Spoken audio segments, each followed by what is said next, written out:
Näin turvallisku laskeutuu. Käsi ylhäällä rajalla Tervo Aatrakoski, Pyykkä Meriläinen sekä Jalonen ja Aatrakoski keskeltä sisältä Juttu rajalla kakkoseksi, mutta pystyy ottamaan tuon Aatrakoski menee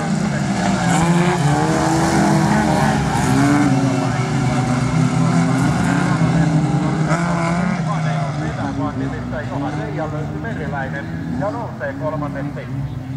Jotko kärkeen alakaarteesta, mutta pystyykö pitämään Aatrakoski on kakkospaikalla.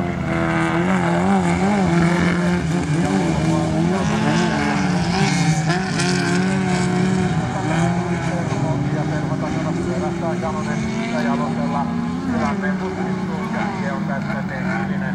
Rajalla kärjessä Aatrakoski kakkosena, kolmantena kulttikuljettaja Meriläinen, jonka jälkeen hieman ratoa Jari Pyykkönen paikalla. Ja Pyykkä joutuu hyvin tarkasti ajamaan tuon viimeisen puolikkaan, nimittäin 24. Ja Tervo on vielä mukana kuvioissaan ja on